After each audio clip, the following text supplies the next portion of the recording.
I grew up in Mexico, a little village north of Cancun, for the first 14 years of my life, before moving to Nevada, where I now still live. I am 42 and have a family and a career all on my own. But while I was just a boy, before I even hit puberty, I saw things that nobody had to see. Things that dealt with the cartel, and among other things. Living in a small fishing village, you see all sorts of crime, bribery, and yes, gang violence. But one of the things that shook me, and still does when I think about, is the things that would wash on shore. The village that I lived at, which is just a little bit north of Cancun, you get all sorts of fish, and the Gulf Coast offers a wide array of choices of fish to eat. I myself have eaten many of them. But I remember one morning, when I was around 9 or 10 years old, this really strange thing washed up on shore. I don't want to say it was a giant squid, because it was incredibly large, but not at all the way a giant squid is. Giant squid are very long, incredibly long tentacles that hang behind it, and the body is also fairly slender. The entire thing is long and not really wide. This thing that washed ashore must have died earlier in the night. It could not have been older than 12 hours dead at the most. It was kind of just a fat mass, easily the size of a small car, and a mass of tentacles, more resembling that of an octopus. Very thick, dark orange tentacles, easily the size of my own torso, and roughly 10 to 20 feet in length. Because of the manner in which it washed up on shore, you couldn't just take a large stick and poke at it and hope to turn it over to see more. You could see these rather large carnivorous teeth protruding from the side of it. That must have been where its mouth was, but it was more bulbous and blobby, with lots of large tentacles that laid all about it. I had never seen anything in my life. When I went and told my parents, some of the older fishermen of the village had already came and seen it. They too were frightened, for they had never seen such a thing in their lives. We were all very concerned. I'm not exactly sure what became of the body. I honestly think it was cut up and eaten, but I can't remember. But I just remember how freaky it was seeing that thing washed on shore, and how terrifying it looked. Even now, as an adult, in my 40 years of life, I've tried to look up and research anything that resembles what I saw that morning. Nothing comes close. I guess maybe an octopus, but it still looked nothing like an octopus. I've never seen an octopus, easily the size of a small car, with that many tentacles. These were fat, bulbous tentacles, not at all the same as a squid or an octopus. They almost appeared to have more suction cups, and the suction cups almost had like little dagger spines sticking out of them, kind of the way a bee stinger does. So where would a creature so large live in the Gulf Coast, since the majority of it is technically more shallow than most parts of the ocean? I know that warm tropical waters bring in lots of dangerous creatures. I truly wonder where this thing came from, and if there's more of them. Maybe this is truly a baby kraken.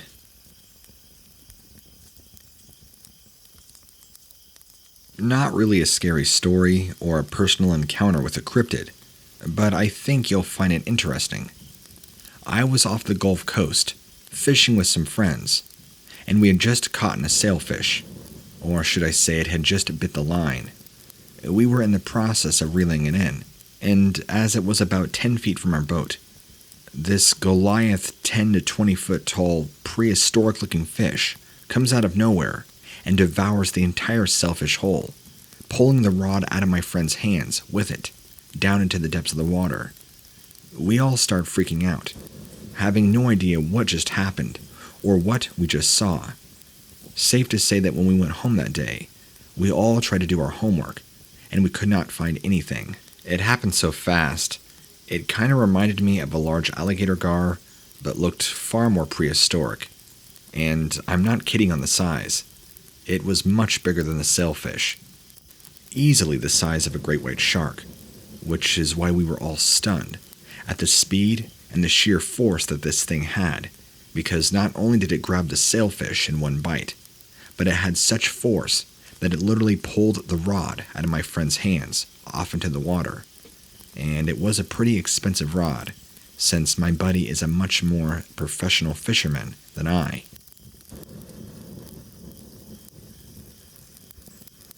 I never thought lake or sea monsters were a real thing until I saw one firsthand myself. Me and 2 other friends were backpacking and hiking in to the New York State backwoods. In fact, I don't even know what lake this is, because we didn't have a map. We just hiked, tent camped, and roughed it out for about 3 days. We came to a very small lake. I can't give you the measurements because I don't remember. Maybe the size of a Walmart parking lot. Not incredibly large, but decent sized. It was hot out, since it was August, so we all decided to take off our clothes. Not everything, just enough to take a good dip. Much of us dove in head deep and really cooled off our bodies. I think I was sitting there, talking to my friends, waist deep in the lake, when out of the corner of my eye, I saw movement in the lake under the water next to me. I look over, and I see the most freaky-looking face coming up towards me through the water.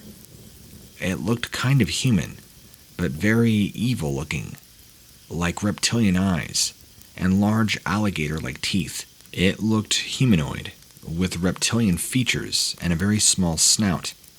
I saw that, screamed, freaked, and ran toward shore, with my friends in the water as well, kind of clueless as to what I was freaking out about. I began screaming to them, "You need to get out of the water. There's something in there." They listened, and were very confused, so they got out of the water, and asked me what was wrong. I told them exactly what I saw. Just then, in the middle of my sentence explaining it to them, this lizard-looking amphibious creature comes halfway out of the water, exactly where I darted out of, scaring the living daylights out of me and my 2 friends. Half naked, we all go running, fleeing for our lives, as this monstrous half-man snake amphibious thing comes charging out of the water in our direction.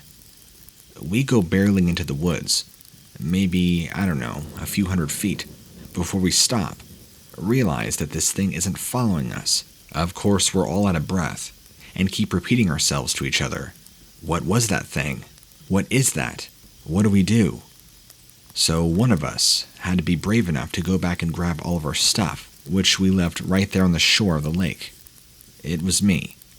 I had run back soaking wet, grabbed my stuff, all of our stuff, backpacks and everything, make about 3 trips. Luckily, that thing wasn't anywhere around in sight. I have no idea where it went, but plainly, I have no idea what it was. I've never seen anything like it. I feel the term lake monster fits the description much better, because there's nothing that quite looks exactly like what we all saw.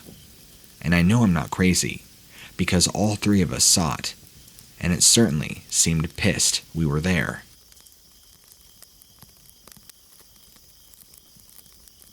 Being in the Navy, you get to see a lot of the world, and with 2 deployments currently under my belt, I have seen many crazy things.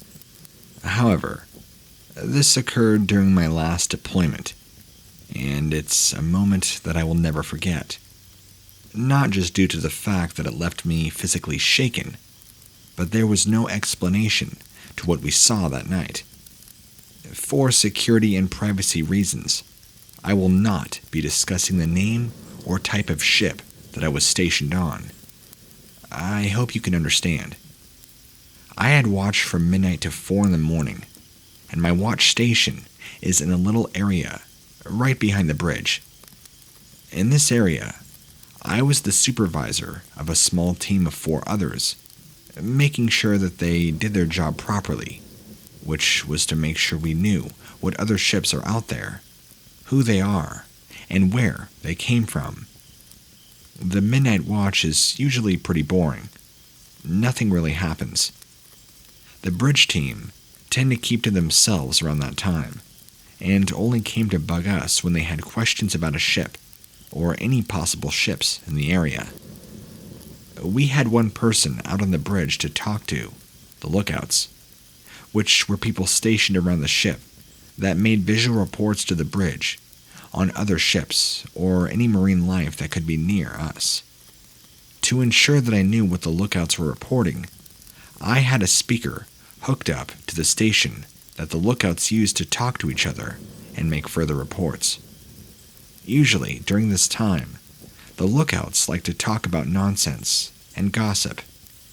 I will admit, a lot of their conversations were funny. On this particular night, though, one of the lookouts made a report to the bridge, and I knew something was wrong because she sounded extremely nervous. In a very panicked tone, she claimed that the water behind us is glowing. "What?" I said to myself, as I went onto the bridge and talked to my guy out there, making sure he heard what I'd heard as well. We both reported it to the junior officer of the watch, and he thought it was weird, but claimed that it's probably bioluminescent algae, which, although uncommon, made sense. I told my guy to pass the word back to the lookout, in hopes it would calm her down. As I walked back to my station, I heard the lookouts talking to the speaker, teasing and making fun of her about reporting glowing algae. About 20 minutes later, I heard the lookout come out again, this time talking to one of the other lookouts. After that, the lookout again reported it to the bridge, and this time, the junior officer on watch told him to pass word to inform him when the glowing algae got closer. I went outside myself to check it out, and I did indeed see it. Although it could be nothing, I was now a bit on edge. Then, out of nowhere, I visually see the glow rapidly get closer to the ship, coming in from behind. I ran back inside and heard the lookouts making their report. But before I could inform the bridge, the water around the ship began to glow. The glowing faded slowly, then got brighter every few seconds. Everyone on the bridge was completely dumbfounded. No one moved or spoke, just simply stood in place, watching as the bridge filled in and out with a very ominous green glow. This went on for a couple of moments, but felt like an eternity. I didn't know what the others were thinking, but I honestly thought this was the end.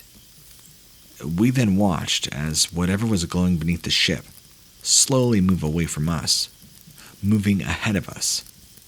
Then, in a sudden flash of light, completely gone. Everyone on the bridge remained silent for about another minute, even though everybody was probably pretty shaken. We all tried to get past it, and many went on, like it never happened. Since there's no official report of this exact incident, it has never been passed down to other watches. This event technically never happened, except to those who witnessed it, which happens more than you think. The captain was never informed on what had happened. I have not been able to stop thinking about that day, and I haven't told anybody about it. Not even my own family. Not because they won't believe me, but because they worry about me constantly when I'm out at sea. So I kept it to myself, until now. I thought it would be important to share what I experienced, and pass the word that there is something in the ocean. I don't know what it is, but it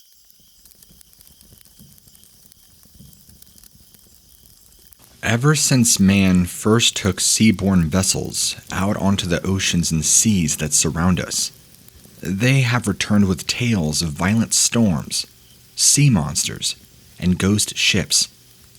The open waters captured mankind's imagination in ways comparable to the way outer space has today. The ocean represented the great unknown, but Perhaps mankind's most potent fear is just that, fear of the unknown. Perhaps the greatest mystery of all time is that of the Mary Celeste. Yet there is another, arguably just as curious event that took place mere decades ago, just after the end of the Second World War. It is a story filled with intrigue, terror, and death in the tropical waters of Southeast Asia. This is a tale of the Orang Medan. The Straits of Malacca is a narrow 550-mile stretch of water that lies between the Malay Peninsula and the Indonesian island of Sumatra. As the main shipping channel between the Indian Ocean and the Pacific, it is one of the most important shipping lanes in the world and is named after the Malacca Sultanate that ruled over the archipelago between the 15th and 16th centuries. In late 1947, and even into early 1948, the number of ships sailing through the straits began to pick up a series of unusual radio messages, divided into two separate parts, sandwiching a cluster of indecipherable Morse code. The message read as follows: "All officers are dead, including captain, lying in chart room and bridge. Possible that whole crew dead. I die." Despite their best efforts, radio operators found it impossible to determine the exact geographic source of the mysterious transmission. Nothing else was transmitted, just those two clipped, but haunting sentences. Two American merchant vessels picked up on the cryptic radio messages and were very compelled to investigate. The sailors feel a certain solidarity for their own, but the mysterious messages must have piqued their curiosity even more and driven them to try to uncover the truth. With the help of British and Dutch listening posts, the coordinates of the vessel, thought to be transmitting, were triangulated. After some deduction, it was determined that there was only one ship that the messages could be transmitted from, a Dutch freighter named the SS Orang Medan. One of the American merchant ships, by the name of Silver Star, was then ordered to investigate the coordinates in question. Obviously, given the nature of the distress call, the captain of the Silver Star wasted no time in setting a new heading and steaming towards the potential rescue site. It took several hours of hard sailing, but eventually, the lookout on board the Silver Star spotted a stricken ship in the distance. It was indeed the Orang Medan. No signs of life could be discerned, and as the rescue ship pulled up alongside her, the crew screamed and bellowed with all their might, trying to communicate with the now unseen crew. After no response was received, it was evident that a boarding party would have to be organized in order to properly search the ship for survivors. From the very moment that the boarding party climbed onto the deck, it was clear that something was horribly wrong. It was soaked with blood. The entire upper deck of the ship more resembled a slaughterhouse than a sailing vessel. The broken dead bodies of the Dutch crew were strewn about the scene, their faces frozen into death masks of pure terror, their arms horribly contorted as if they'd spent their final moments trying to fight off some mystery assailant. Even the ship's dog was unable to escape the carnage, still snarling in death at whatever had massacred its masters. Just as the emergency transmission had stated, the captain was also dead, lying face down in his private quarters in a pool of his own blood and innards. He too had an expression of complete and utter terror etched into his lifeless features, almost as if he had witnessed to some kind of unspeakable horror in his final moments of life. What little remained of the bridge officers and engineers was found in the wheelhouse and chart room. They had been completely torn apart and were actually only identifiable by the insignia on their gore-soaked, shredded clothing. The ship's radio operator, the very same crew member who had sent out the distress call in the first place, was still sitting at his station, radio handset still in his grip. He was no exception. The same terrified expression preserved in the rigor mortis that had set in not long after death. As the boarding party searched the gore-drenched ghost ship, they began to notice several things that immediately struck them as odd or strange. Firstly, during the time of the Orang Medan was found, it was summer in the southern hemisphere. Outside temperatures were in the excess of 100 degrees. Yet, members of the boarding party noted that they had felt an ominous chill emanating from somewhere aboard the ship. Additionally, the condition of the corpses was scarily unusual, as they were decaying much faster than was expected, even in the tropics. What's more, aside from the mess made of the bridge officers, many of the victims displayed no visible wounds, nor had the ship suffered any damage associated with the hostile boarding party. The Straits of Malacca are well known for Malay pirates, the attack in small, fast speedboats equipped with grappling hooks and grenades. But there was no indication that piracy was to blame, since it is common practice for hostages and cargo to be taken. Yet, nothing was missing or out of place. When the boarding party completed their search and returned to the Silver Star, the captain made the quick decision to tow the Orang Medan back to port for salvaging purposes.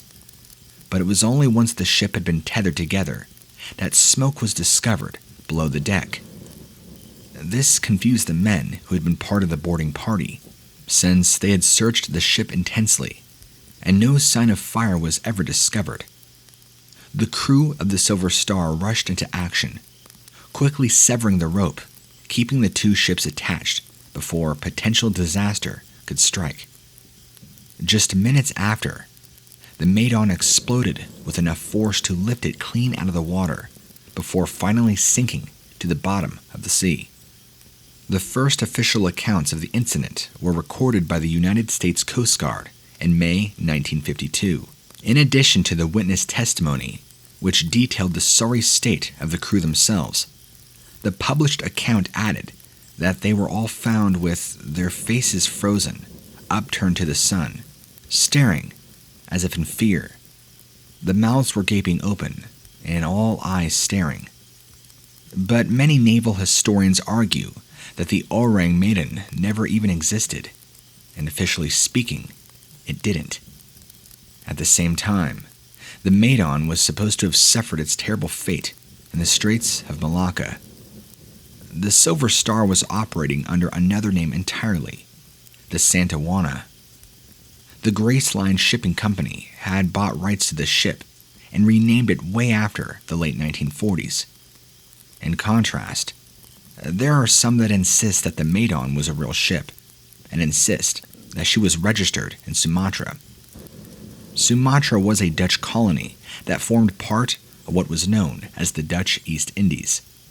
In Indonesian, Orang means man, and Medan is the largest city on the island of Sumatra. Hence the name literally means man from Medan. However, no records have ever been produced to prove this claim. Even the UK-based Lloyd's Shipping Registers and the Dictionary of Disasters at Sea, 1824 to 1962, has found no mention of the Orang Medan. But there may be a rational, albeit horrific, explanation for the lack of official records. A strong theory attempts to explain the bizarre demise of the crew that's related to biological weapons designed and manufactured by Japanese scientists, led by a Japanese bacteriologist. Ishii was the head of Unit 731, a secret Japanese military facility that performed insidious experiments, mostly on Chinese test subjects. These tests were even more sinister and insidious than that of the Nazi experiments at Auschwitz, and included creating dangerous biological and chemical weapons to help Japan eliminate its enemies. It is believed that in the aftermath of the war, these biological and chemical weapons had to be shipped back to the US to be studied. However, some high-tier government agent must have decided that these were best shipped secretively on civilian vessels in order to avoid possible interception by the Soviet KGB. There could have been an accident involving their secretive cargo, unleashing the full force of the nightmarish arsenal on the unsuspecting crew. The truth behind what really happened has been buried since the 50s, and it is entirely possible that we'll never ever know the real story, or if the ship ever existed in the first place. But it is not the first time or the first maritime mystery to capture the public's imagination, and doubtless it will not be the last. There are, however, other theories that surround the disappearance and the death of the entire crew. For example, some even speculate that unknown biological life forms had boarded the ship secretively and decimated the entire crew, which would explain the blood and guts. But then how come none of the bodies were ever moved? Why were they just killed and not appeared to be eaten on? There are many questions and not enough answers. If that was also the case, then why is it that none of the victims appear to show any wounds? But there's other speculation along with this theory that much of the accounts of finding the bodies is partially misconstrued, and that they actually show deep wounds of being torn open and partially eaten, which would support evidence of an unknown biological life form entering onto the boat from the sea, killing and devouring all of the entirety of the crew. In addition to this, there were apparently details left out. Tracks that led from the waters to the ship, and from the ship back, and even a mysterious slime or ooze-like substance found on the floor of the ship, which would further support that something came out of the water and climbed onto the ship and killed the entire crew, to only go back.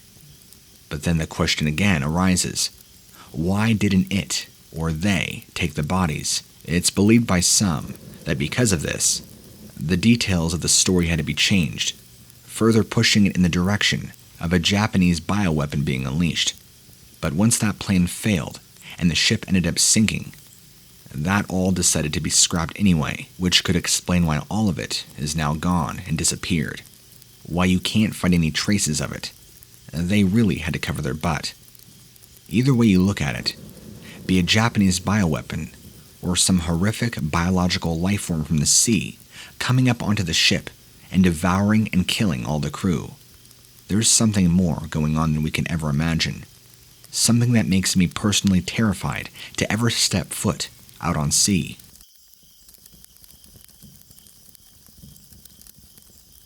Hey there, what lurks beneath? It's Brian again. I messaged you a few weeks back about what I believe to be a vampire cult hidden Blue Ridge mountain range of the eastern United States. Well, I got a couple of more interesting stories and accounts for you. Several, actually, on different subjects, in which I will send to you in another email here shortly. But for now, this email, I wanted to tackle the sightings and encounters I've heard and read about on mermaids. While many might believe mermaids to be this fantasy, bright, bubbly creature, as portrayed in the Disney films, I'm here to tell you that based on stories, accounts, and encounter stories, they are nothing like that. They are hideous, and quite hostile, to say the least, nearly drowning a few victims, have human-level intelligence, if not smarter, and just like dolphins, swim in packs or pods. I'm not sure what you would refer to a pack of mermaids as, but they are very intelligent beings. I have a staggering amount of stories and encounters of just mermaids alone that I could share with you, that I've heard about, read about, and that have been personally shared with me. I think more than any other water cryptid there is out there. Maybe that's saying something about the world, and the condition in which things are kept hidden, but that would end up in an email probably 2 to 3 hours long for me to write out. So I'll keep this short. The first one I'll share with you is from 2 fishermen outside of Greece. They both were attacked by about 3 or 4 of these things. nearly torn out of their boat. One almost had his arm torn off his body. Everything they caught was also stolen. I couldn't quite get out of them the size of the boat they were in. It wasn't just a small rowboat, but it wasn't an industrial-sized fishing boat either. It was just the two of them, and they were off the coast just a little bit. These things jumped on board and nearly killed both of them. Both of these fishermen, by the way, have requested to remain anonymous in case anything would come back, harming their career, which isn't really much of a career, if you ask me, but that's besides the point. The one fisherman, who was bitten and scratched, ended up with a deep infection in his left arm.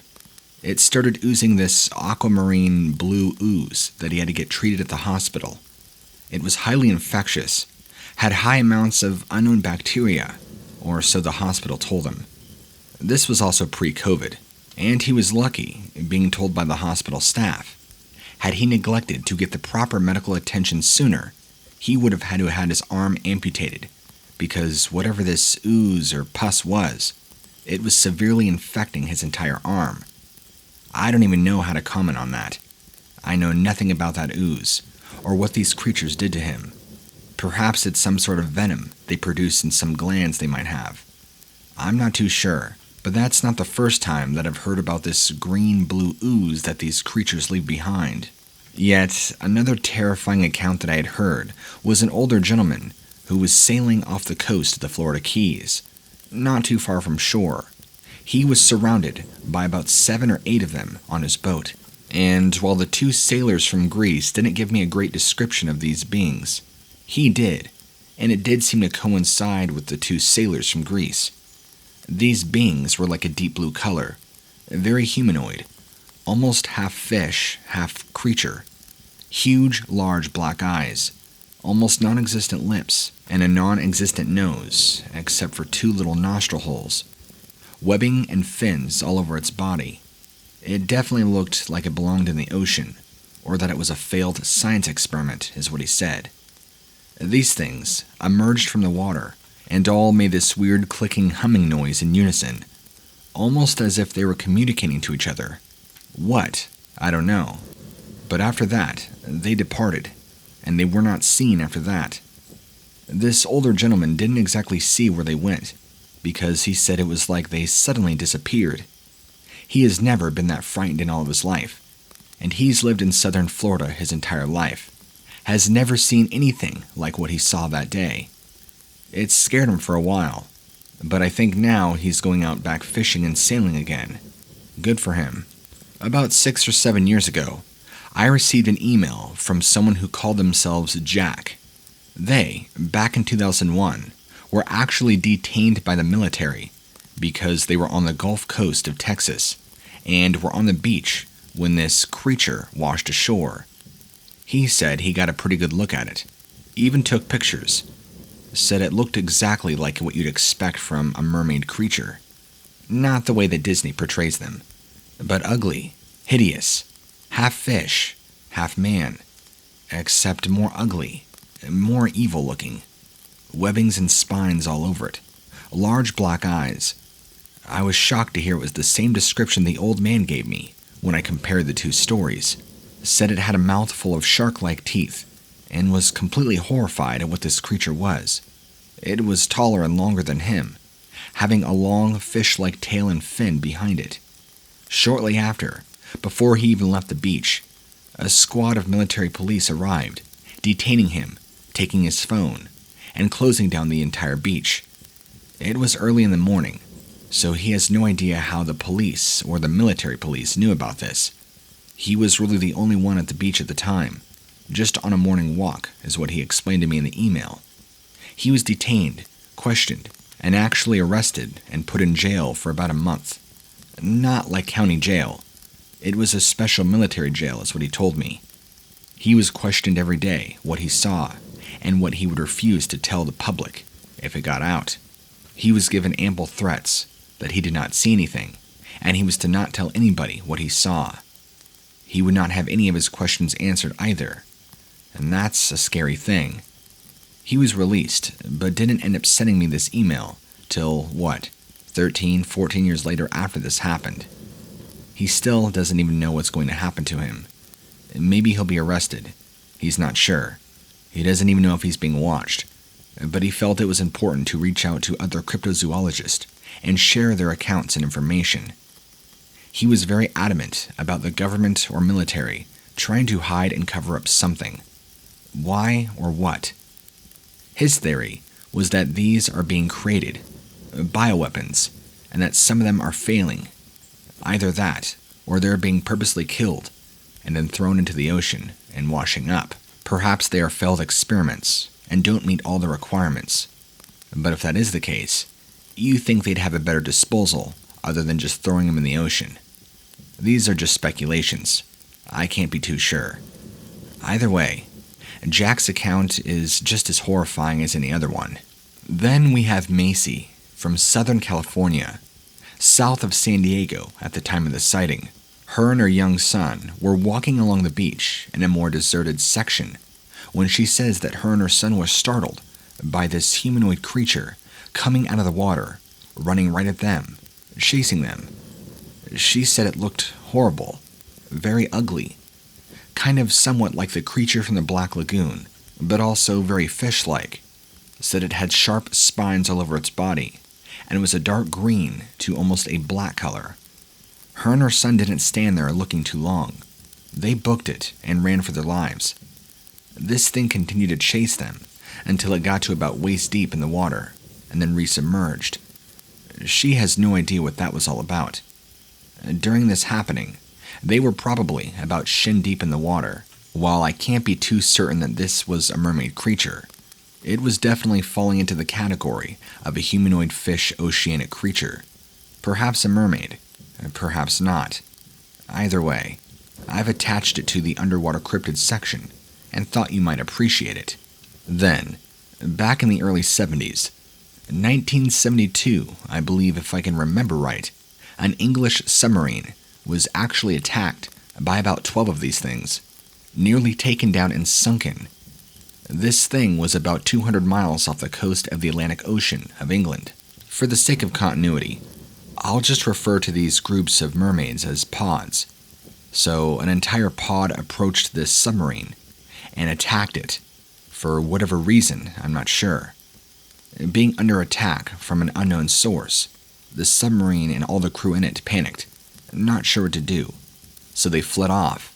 And actually, the submarine made it. But once back to land, and once being able to be rescued, the exterior damage was so bad that it was almost a surprise they even made it back to base. There were deep scratch marks all along the metal of the entire submarine. Scratch marks that when measured would equal out slightly larger than that of a human hand, and even fit the hand profile of 5 different fingers, or 4 fingers and an opposable, but dagger-like claw marks. The back of the submarine was what took the most damage, and was the most frightening. The rudders were bent, and nearly almost torn all the way off, and the propeller badly damaged. Something with enough intelligence put all of its effort and focus into damaging that back part, as if whatever it was knew that that's how the submarine steered and propelled itself. That's terrifying. And I know there is no definitive proof. Evidence points out that they were attacked by something that was humanoid and in groups, and was smart enough and intelligent enough to not only strategize, put all of its effort towards the back, where the submarine steers and controls itself. Like I told you, the damage was so bad, it's a miracle of God that the submarine even made it back without fully sinking. That's how bad the damage was. In fact, the submarine was actually rendered inoperable for several months due to severe repairs. This story was shared with me by a retired English Navy captain who served in the English Navy for well over 30 years. And of course, in my opinion, one of the most frightening and first-hand accounts that I've ever been told occurred in South Africa back in the late 80s by a scuba diver, a scientist and exploring more bio-life form. But to what degree, he never told me. He said to me that he witnessed a great white shark being torn apart by 4 or 5 mermaid, half-human, half-fish-looking creatures. He never referred to them as mermaids, but knowing what I do, That's the only conclusion I can come to. He gave considerable details that all matched up with all the previous accounts I shared, and many of the accounts and stories that have been told that I just simply don't have the time to share with you, because, well, there are so many. On a quick note though, in South Africa, at a certain time of year, many of the world's seals gather there, which makes a huge hunting and feeding ground for sharks, so you'll see a lot of sharks gathering there. This was right around that time of year, so it wasn't uncommon for you to run into a shark or seals. But being a scientist and having intelligence about the water and sea life, he knew how to keep his distance and where to be to do what he had to do. When he went on to talk about these half-fish, half-man humanoid creatures, he says they arrived in a group, and they arrived from the bottom, the darkness of the ocean, is what he said. They didn't come from the east or west, but underneath. He told me that he's never seen that kind of intelligence before. They definitely, like dolphins, strategized, worked in a group, and killed this shark, probably within 20 seconds. It also appeared they had crude-like spear-looking things that they used to stab and rip apart this shark. He also mentioned that they were very hideous-looking, large black eyes, spikes and fins all over their body, and were nearly a dark green-black color, the same as fitting all the other descriptions that I've heard and stories that I've been told. Very strange indeed. He said he was mostly frightened by how intelligent they appeared to be, and how they worked so seamlessly and synergized together in a group. At one point, they all turned to notice him in the water, in which he was now panicking, because here he was, out in the middle ocean, with some unknown humanoid species not far away. They ignored him though, and took parts of the shark that they ripped apart, and took the entire shark cadaver with them, down into the dark waters below. That was enough for him. He said he was so frightened after the experience, he retired from marine biology for several years after that, refusing to do any more expeditions on research. The man who shared this story with me also wishes to remain anonymous, but has very credible sources, and is even taught as a professor at multiple universities all across the world in marine biology. He is renowned, and if I told you his name, it would be easy to find out who he is. But I'll respect his wishes, so he doesn't damage any of his reputation. That's all the stories I have time for you today. I'll send you one here in a couple days about tons of sightings of Mothman that people have all over the lower eastern United States and all around Point Pleasant. Thank you so much for being a great resource to talk to and to be able to share these horrifying stories. Thank you also for sharing them. I'm sure the people who hear them will appreciate that there are things out there, more than we could ever imagine. That's part of the reason why I want to share these with you, because I know you'll get them to your audience. And the more aware we can make people, maybe the more lives we can save in the long run. Or, if anything, the more aware we can make people.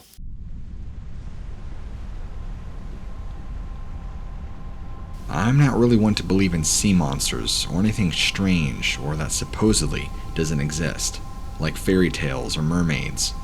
But I had a very strange thing happen to me with my friend and I back in May when we went fishing outside the coast of Florida. I'm not an experienced fisherman by any stretch of the means, but I do enjoy fishing as a hobby, and so my buddy Ryan is a pretty good fisherman. He goes off coast fishing all the time. At least I believe it's called coast fishing.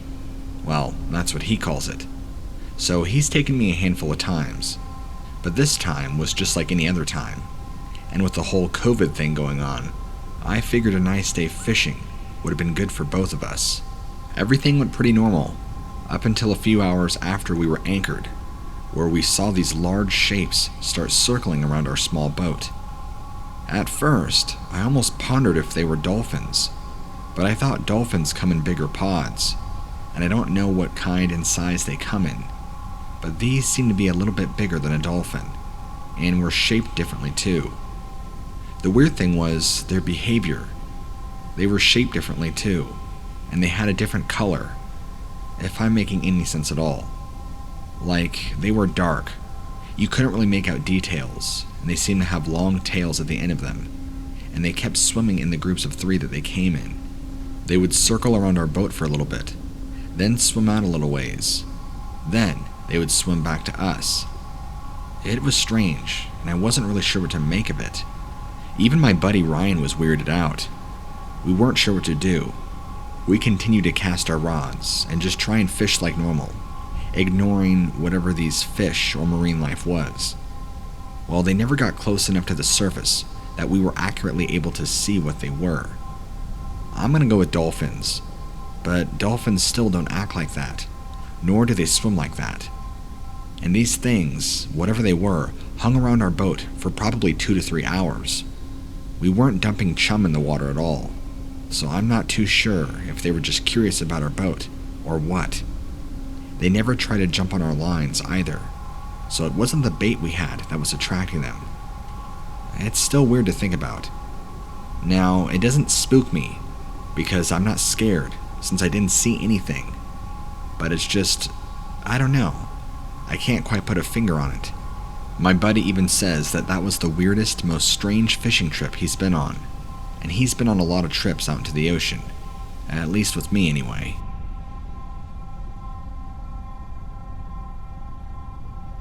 Not my story, but a close friend of mine's who's been fishing for well over 25 years in the Gulf of Mexico, the East Coast, and the West Coast as well, and has caught all sorts of fish, including sharks, and a host of other legal and illegal fish. I'm not going to sit here and parade and advocate for those who catch sharks, but he's done it before. I'll keep the backstory pretty minimal, but I just want you to know that he's caught his fair share of fish, and so when he catches something out of the ordinary, it's going to stand out in his mind. A few years ago, he was telling me, he caught something very strange off the coast of Texas. What he caught, he described as eel-like, being very long and having these strange tendrils off the tail of its body that almost hung out behind it, kind of like the tentacles of a jellyfish, although they weren't jellyfish-like tentacles. It was a very strange-looking creature, he described. It was long like an eel, or like a serpent, but it didn't look like an eel. It kind of reminded him of a viperfish, and it was kind of bloated in the middle, and the length was around 8 to 9 feet in length, and about as thick as his torso.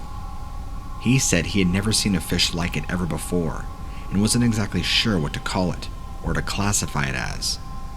He took a picture, and sent it to one of his close fishing friends as well. They didn't know what the hell it was, and they had never seen anything like it either. But, him being him, didn't really put too much into it. He took it home, cut it up, and ate it, and apparently it didn't kill him. I kinda wish he would've kept the picture, or at least kept the fish, so we could show people. But with his type of personality, he's not really the type of person to catch a new species of fish, get all excited about it. He could honestly care less, whether he's seen it before or not. It's going on his grill, and into his stomach. That's pretty much his attitude on it. With the whole quarantine thing going on lately, we ended up talking, and I somehow got on the topic of catching fish, and we talked about that for a while, in which I asked him what was the strangest catch he's ever had, and then that came to his mind and he told me about it. Anyway, I just thought I'd like to share this with you, since you might find it interesting.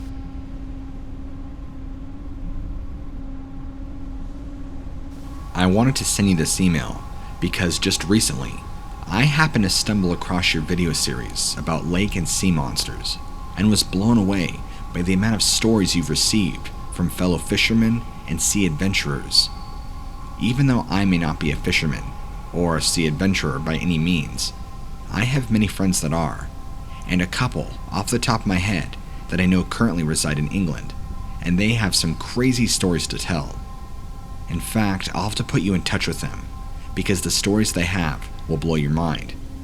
But there is one story that they shared with me recently, and although I might be terrible at retelling what they've told me, I can kind of tell you the gist of it. They were both fishing somewhere off the coast of England. I don't exactly know the location, because I don't quite remember if they relayed that to me. But they both told me something very large bumped the bottom of their boat, and then poked its head out of the water, probably not even 10 feet away, and looked at both of them. They were both shocked and scared. And keep in mind, this was a dinky little fishing boat. Not a tiny little wooden raft either, but definitely not a commercial fishing boat. They both described the creature to me as looking like some sort of aquatic dinosaur. It kind of resembled a sturgeon, is what they said, but had a very, very long neck and a tiny head that kind of looked prehistoric, is the best way they can describe it. It had its mouth open, but not in a menacing way, kind of just like how some fish or creatures have their mouth open. Whatever this thing was, it was close enough that they could tell it had tiny, serrated teeth and black eyes. It then dunked its head back under the water and continued as normal. Neither of them really have no idea why it bumped into their boat, or what exactly it was, and I don't think they ever really described to me what its body looked like. They just told me about how large it was.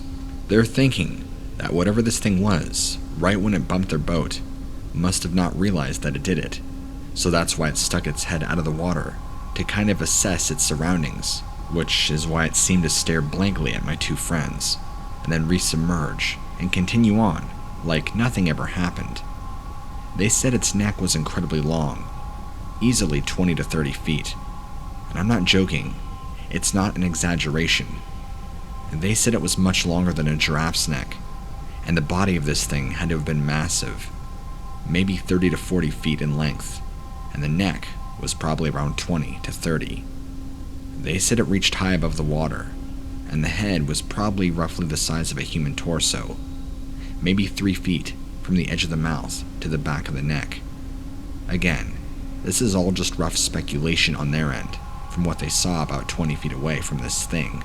They said it's almost impossible to know for absolute sure, but they said that's not the first time crazy stuff has happened off the coast of England. And while it is very frightening, they've assured me that weirder stuff has happened, and it's not the first time or the last they'll probably see something that isn't supposed to exist, or see something that we don't know about as mankind. I'm going to go ahead and keep their names anonymous, but one of them has a grandfather who's been a fisherman his entire life. He had a story in which years and years ago, I want to say it was back in the 70s or the 80s, his tiny ship was attacked by what they would describe as the Kraken. And I know that sounds kind of far-fetched, but the best way they put it into detail was it was some large octopi-like creature that was far larger than their boat, that literally tried to drag them down to the depths. Of course, when it was told to me, my mind immediately went to the whole Pirates of the Caribbean Kraken scene. But I really don't think it was that large, but it must have been of significant size to be able to try and take a boat down. So who knows? After all, there are all sorts of large predatory creatures in the ocean. Some that live so deep we'll never ever know about their existence. I don't want to make this too long, so I'll go ahead and reach out to my friends and have them send you over some amazing stories, and we'll see where we can go from there. But in the meantime, just try and stay out of the ocean. It's obvious that there are things living in there that we can't even comprehend. After all, mankind is very arrogant in what we believe we have discovered and what ceases to exist, only for a few years later to find out that that was a lie, and things actually do exist that we thought were long extinct.